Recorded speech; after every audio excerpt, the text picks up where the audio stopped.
Good morning, or depending when you're watching this, good afternoon, good evening, or good night. My name's Ross, and as always told out of Voice of Radio. So today, we need to take a little bit of a look at a very new, very weird, but also very familiar tool card. Now, it probably won't surprise you to learn that our translation comes from the lovely Antoine Boulet, one of our very favourites. And what we have here is the new tool card, Hero's Medal, and if you played the games, this might look slightly familiar. And what you do is you attach it to any Pokemon, but you hope that Pokemon is a VMAX. And the Pokemon VMAX this card is attached to loses 100 HP. Its maximum HP is reduced by 100. Oh no! But when it is knocked out by damage from an opponent's attack, that player takes one fewer prize card. You can't attach this card to a Pokemon if that Pokemon would be KO'd by attaching it. Now, before we start digging into the card properly, clearly this is Island Challenge Amulet, but for VMAXs. Island Challenge Amulet you could attach to an EX or a GX, and it would reduce the maximum HP by 100, and then meant you give up one fewer prize when KO'd.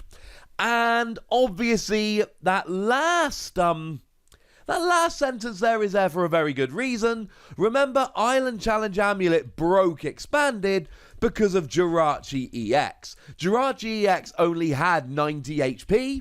So essentially, what would happen was that Jirachi would be KO'd when you attached it. So you would say use 2 Jirachi, and then you would use a Miss Magius. And remember, Dustone could get that going turn 1. And then you would reset stamp your opponent to a 1-card hand, play something like Chip Chip Ice Axe, and lock them out of the game. Even though they only had 1 prize remaining, you would basically make sure they drew nothing, and then just run through the couple Pokemon they had. And this needs to be the case, incidentally, because let's say your opponent's got 3 prizes remaining, attach it, they go down to 1 prize, and then reset stamp Chip Chip Ice Axe, and your opponent's in a little bit of trouble. It can also be, things like that Lugia I showed you yesterday. The one that does 250 if your opponent has at least 6 cards in hand. You could use this to force them to take extra prizes. Incidentally, you could use Miss Magius, and the other one would be Magneton to do the same thing. I know a couple of people did suggest it. I deliberately didn't mention it in my video yesterday, because I honestly don't think that's the way you want to go about doing it. But it does remain an option, and I suppose maybe it should have been mentioned, even if in passing. But we've done so today. So you can't use it to KO a Pokemon. What can you use it to do? And essentially, everything we've seen with Island Challenge Amulet on EX and GX Pokemon holds here. One of the really good uses we've seen for Island Challenge Amulet is with Oricorio GX. If you had a Pokemon KO'd the previous turn, you get to draw 3 cards. Great card. Great card. Really nice for added consistency. But of course, it's a 2-prize liability, boss's orders, great catcher, etc. It's not really what you want to be caught up in, pun intended. So what you do is you attach this, and alright, it goes down to an extremely weak Pokemon, but it at least only gives up 1 prize, so it's totally worth it. Now, there is something that is relevant here that wasn't relevant when Island Challenge Amulet first was released, and that is Tool Scrapper. Tool Scrapper comes along as an item card that just lets you discard 2 Pokemon tools on the field. Well, the thing is that Pokemon tools are, well, that includes this, ladies and gentlemen. So essentially, if you've got a KO, what you can do is use this to get rid of their Hero's Medal, and then get the KO so that you still get to take the 3 prizes rather than 2.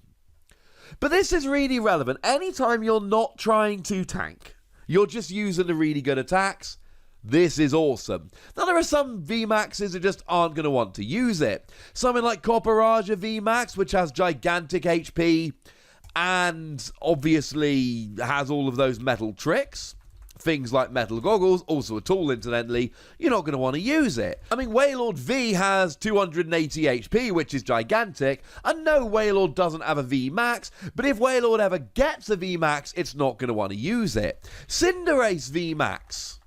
probably not going to want to use this because you do damage based on how much you took last turn, so you're probably going to end up KOing yourself too often if you start using this. But what about the others? What about something like a Dragapult? You see, Dragapult comes along, 320 HP, this puts it down to 220. But really, when it comes to Dragapult, you're not playing it for the bulk, you're playing it for the phenomenal attacks. 100, or the only one attack it's got, 130 to the active, and then you drop 5 damage counters on your opponent's bench in any way that you like. It's a phenomenal attack on a Pokemon that gives up free prizes. So what you do here is you use this, and then it only gives up 2 prizes. I also use Dragapult because there are some lists that play Giant Bomb, although that has fallen slightly out of favour nowadays, but there isn't a tool that you have to play with it. Although obviously if you're playing this, that does get rid of Giant Bomb, fairly obviously. They're both tools. So what you do here is you basically make it so that your opponent has to KO 3 of these to win the game rather than 2, which will hopefully give you extra turns of attacking, especially against things like Spiritomb or things like Blacephalon that are going to get a one-hit KO anyway. It really is in your best interest to try and make sure they've got to take more KOs rather than do more damage to take each KO. Now, of course, you've got to get the energy onto each of your Dragapult. That's something you've got to bear in mind. But as long as you can, you should be absolutely golden. Or maybe you take something like Eternatus. Now, Eternatus, if you've got a full bench of Darkness Pokemon, will do 270 damage. Which, if you haven't figured, is a huge amount of damage. And yeah, you got 340 HP, and that's the joint highest of any Pokemon we've seen in the game so far. But really, you're playing this because you can do a huge amount of damage. So what you do is you use this, and again, there's no tool that Eternatus has to use. There are some that you might want to use, but there's none that you necessarily have to use. So now you come along with this, and all of a sudden they've now got to take out 3 Eternatus. And that's essentially where I sit with this card. With your GXs, there were plenty of times you could use it on something like an Oricorio, so that you could basically have a support Pokemon without making it a 2-prize liability. Here, it's not quite the same. You're turning a 3-prizer into a 2-prizer, so what you really want to be doing is focusing on those Pokemon that have really nice attacks. And it doesn't really matter in terms of getting KO, because you can just get another one rolling, and it's all about making your opponent take more KOs in order to win the game. I could really see this one being really good. The thing that puts me off a little bit is that Island Challenge Amulet really has been predominantly used to be able to play those support Pokemon without giving up the extra prizes, so they're just 1-prize Pokemon, and that's just not going to happen here. You're letting your opponent get easier KOs. You've still got to get the energy on new Pokemon VMAX. Your opponent can just Tool Scrapper and get the free prizes anyway. There are plenty of reasons to be apprehensive about this card. There are plenty of ways and plenty of reasons to look at this card and go, you know what? I'm not sure it's going to end up being quite as good as I think it might end up being. But there are so many VMAXs that either are good now or will be good in the future. And yes, sure, there are some of them that are specifically really not going to want this. But all of the others, I think you've got to take it kind of seriously. I think you've got to start looking at this and going, you know what? There is actually a genuinely legitimate chance that this could be a really, really nice card that could help me win. I mean, if we do the maths on it for a moment, let's take Dragapult as an example. If you put 2 of these onto Dragapult, then your opponent essentially has to do 200 less damage. But then the third Dragapult VMAX they've got to take out has got 320 HP, so that is an extra 120 damage over the course of the game they're going to have to do. And I haven't made this super clear yet, so let me say it now. Obviously, you don't put this on the third VMAX.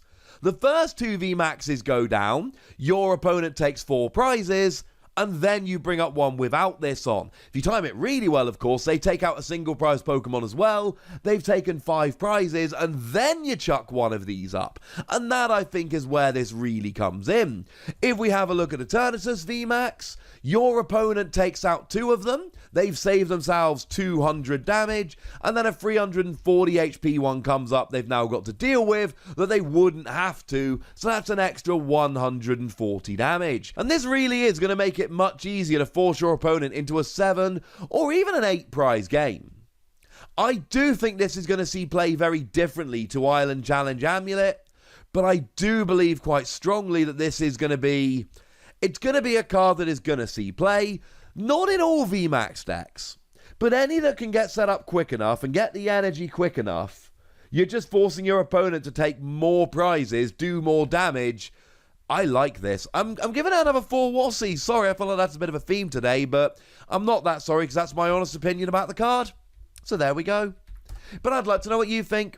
So let me know in the comment section, would you? Go nuts, be nice. And then make sure you like this video, subscribe to this channel, follow me on Twitter at @TheWassie, and Twitch for some live action at twitch.tv/PTCG Radio. If you want to support the channel, get some bonus podcasts and all that good stuff, head on over to patreon.com/PTCG Radio, where you can do exactly that. But by far the most important thing as always, look after yourselves till next time, would ya? Thank you very much for watching. My name's Ross, and you've been watching PTCG Radio.